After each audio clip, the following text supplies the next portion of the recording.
change your perspective or stall your life. Strong statement, but absolutely true. In this episode, we're going to be talking about the importance of having the right perspective, because perspective influences every area of our life, from work to relationships to your marriage to your home.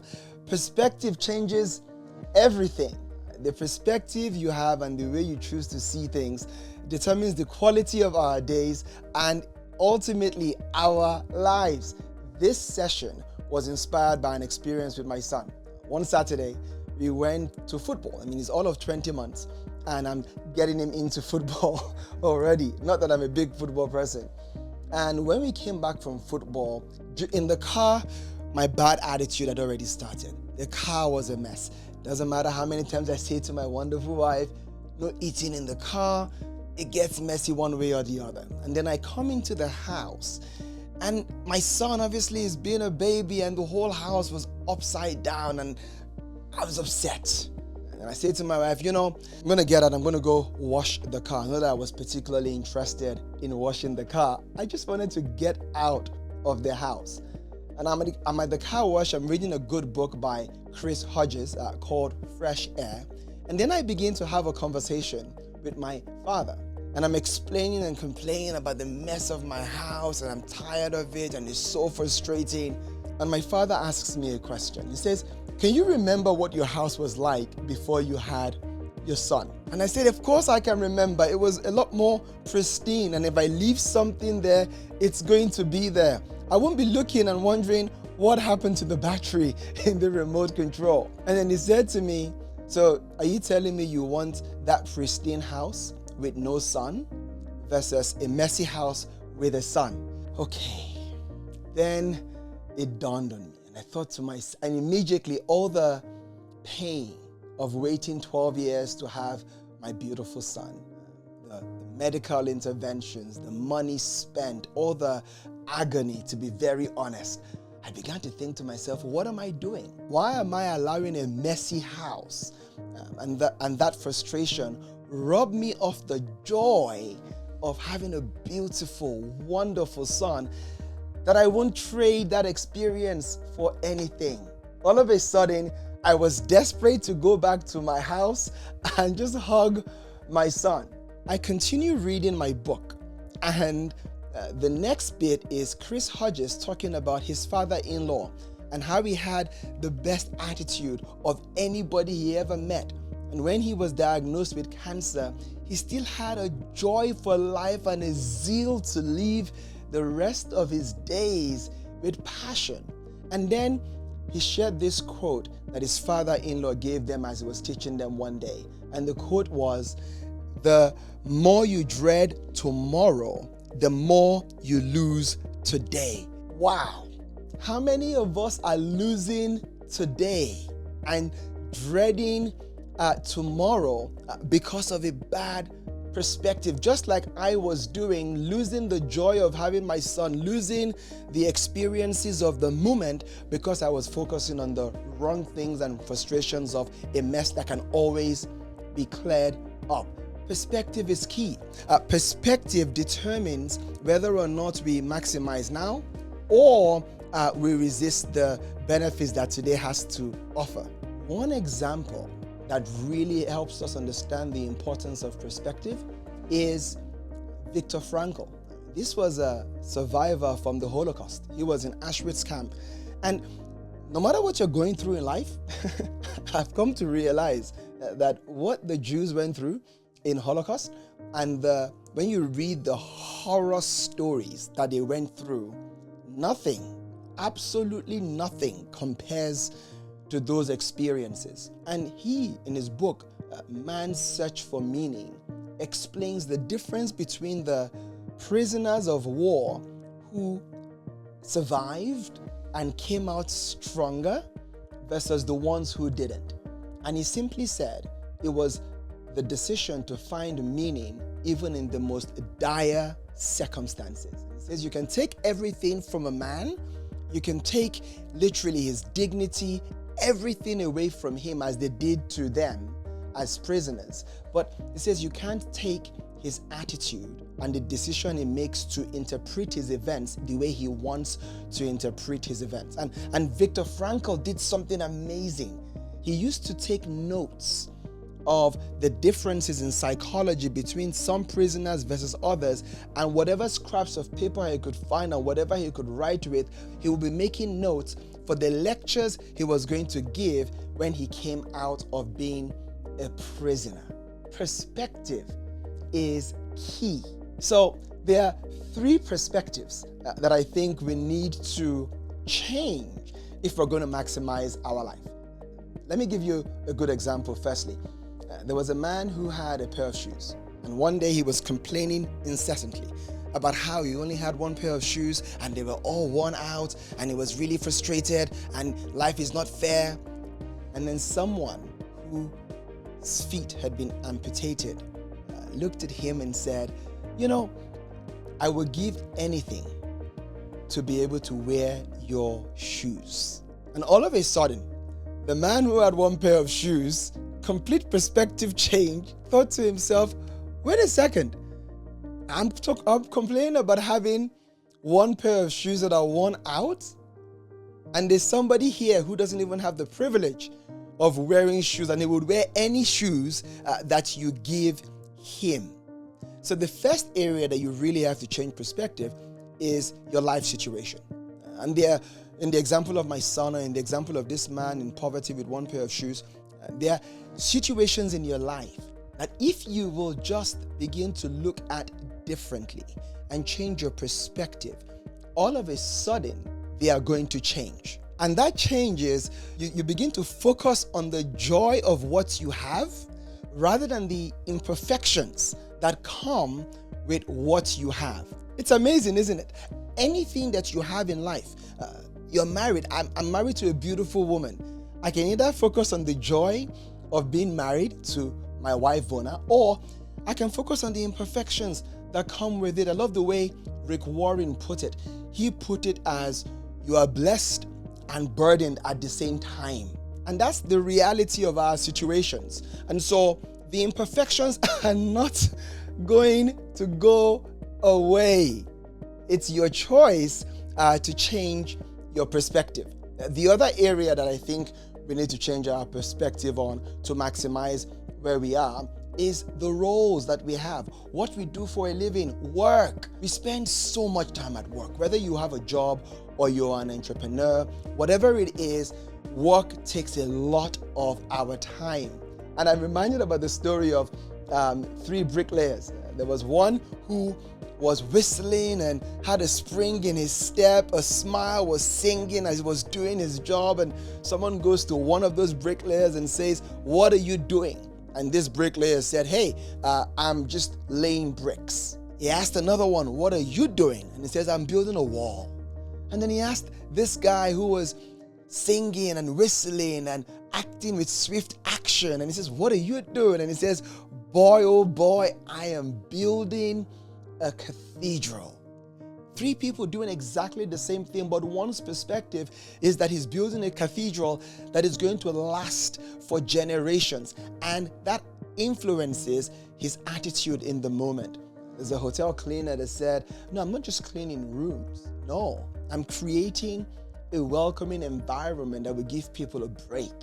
How beautiful is that? Taking something that seems mundane and turning it into an act of service and pride. So what aspect of your work do you need to begin to shift your perspective?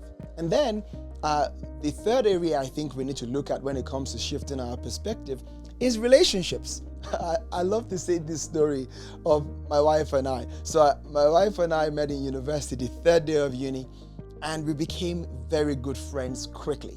And so by the end of the first year of uni, my best friend caught up with me and said, "Uche, I think you like this girl." And I said, no, absolutely not. She's a good friend. I've told her the good, the bad, the ugly about my life, and that's it. I'm not even attracted to her. I don't see her that way. I mean, the conversation clearly sowed a seed because I began to think, do I like her? Do I not? But I settled on I don't. One day, I went to the bar just after speaking to my friend, Vona, at the time, who is now my wife, of course. And I was at the bar with my friends. And then I just happened to turn to the right. And guess what? I'm looking to the ground and I catch some of the most beautiful legs I've ever seen on a woman, right? And I begin to look up from her legs, and then I get to her hips, and I'm like, wow, what a figure. It was a black dress, and I keep on looking because I'm thinking to myself, I know all the black girls in my university. There weren't that many. And by the time I get to the top and I see Vona's face, I'm like, what? That was a perspective change.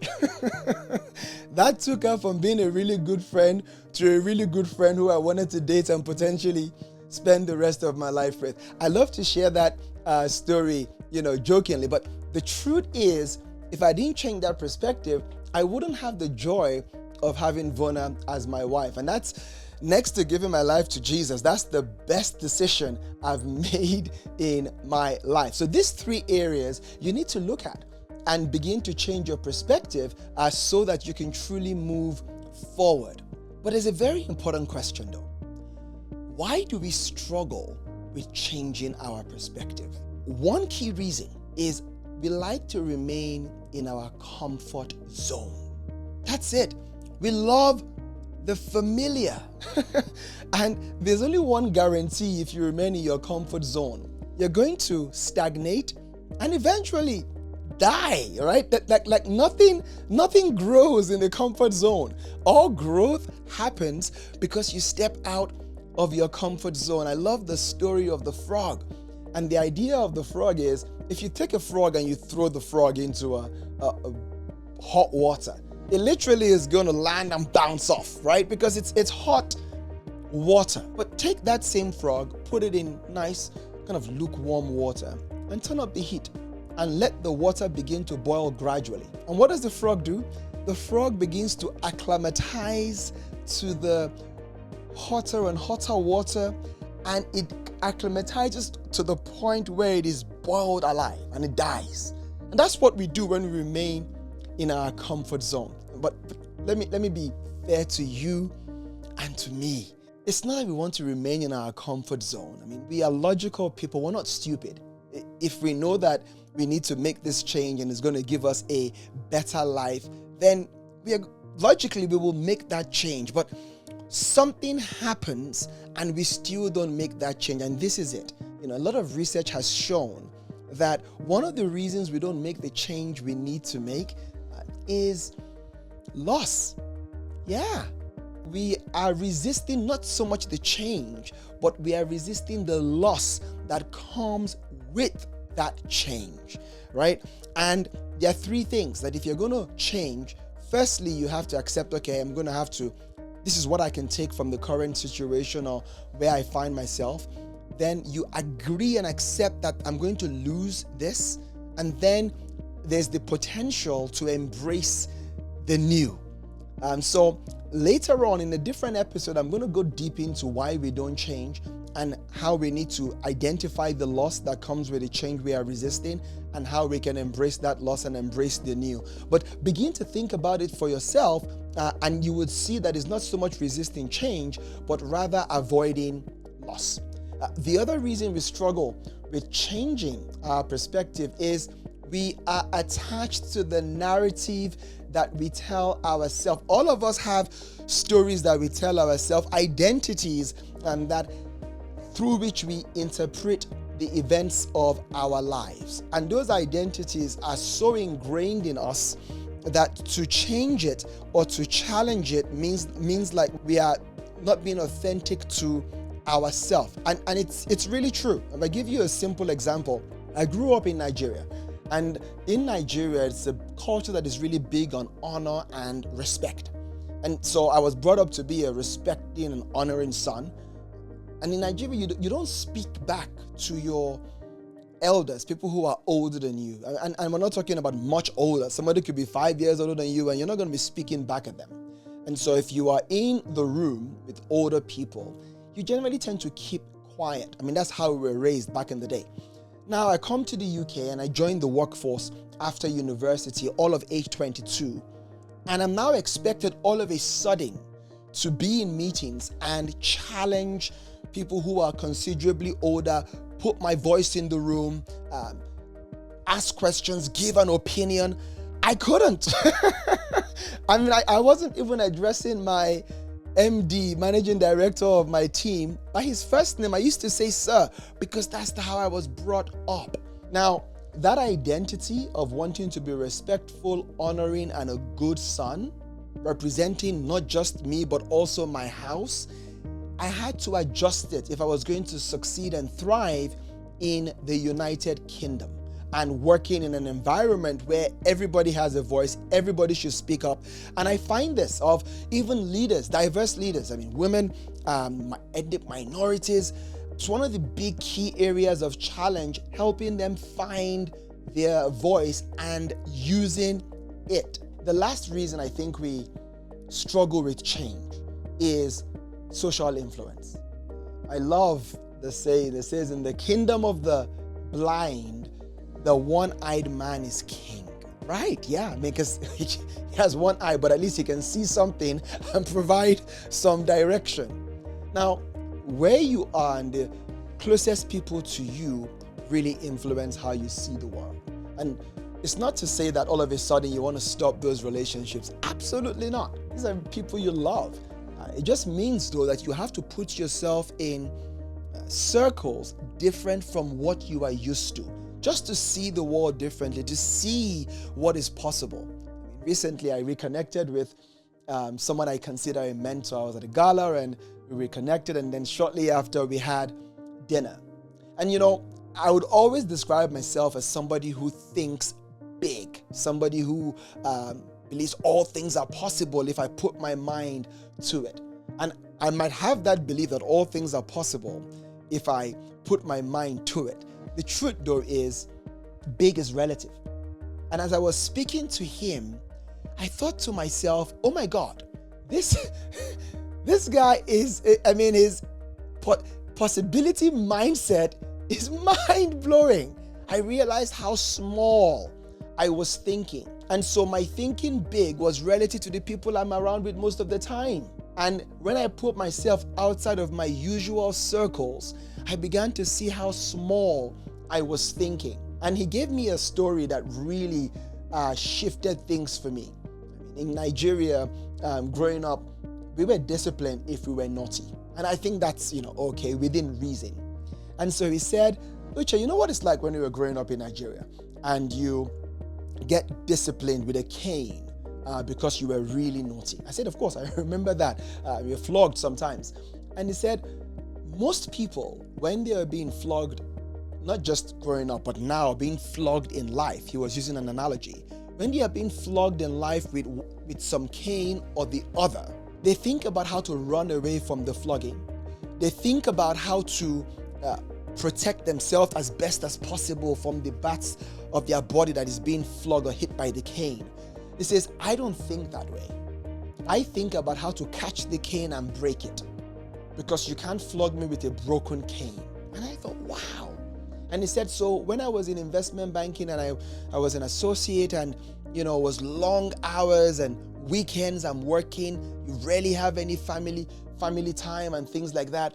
Everybody was thinking about how to protect themselves. I was thinking, who is the cane? The cane is the client that is making, crazy demands and changing their minds, and we just have to do whatever they say at whatever time of day within short deadlines. And so I asked myself, how can I become the client? Because that's the cane I need to break. And so he likes finance, and so he decides to move into a different side of the finance world where he is now more the client.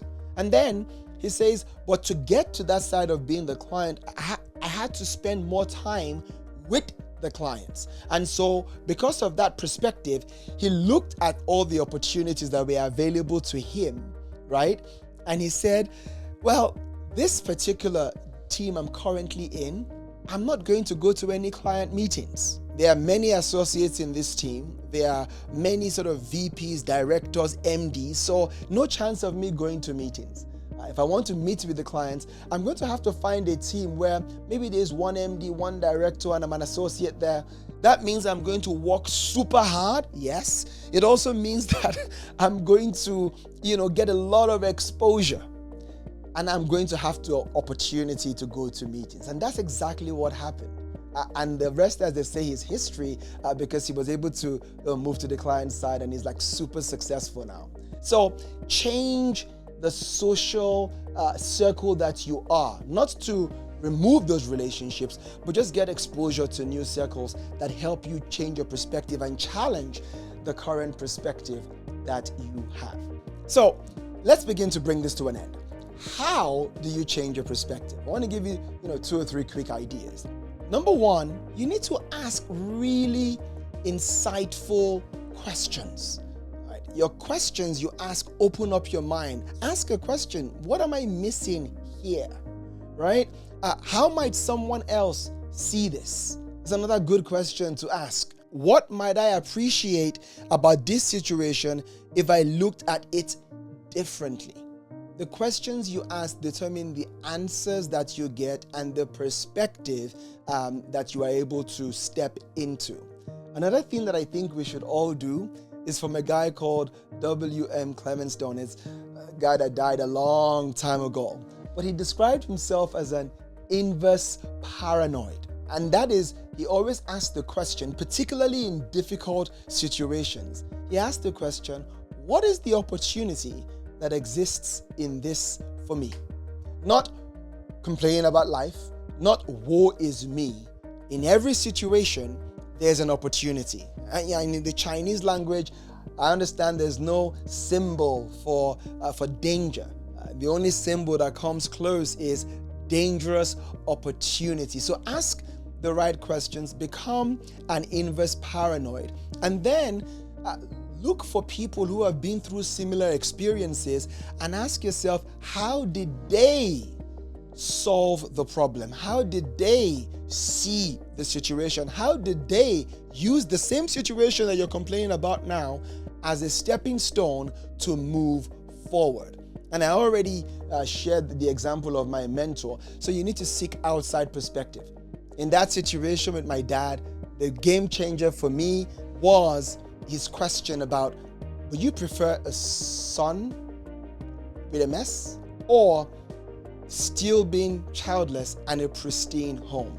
And of course, you know my answer to that question. Wayne Dyer put it best. He said, change the way you look at things and the things you look at change. Look, real freedom comes from within. So by choosing to change your perspective, you unlock new possibilities. You release yourself from the limits of the frustrations that you currently have. I love the saying that perspective is everything, and you have to reframe to transform. So, over to you. What is one small area that you can take now and say, how do I need to change my perspective to see this differently and to get the joy out of it, the opportunity out of it, the empowerment out of it, as opposed to just letting it frustrate my life? Change your perspective or stall your life. It's been a pleasure. I hope you found this episode useful. Until next time, stay blessed. Please share this, like it, add a comment, and of course, send in your questions. I'd love to hear them.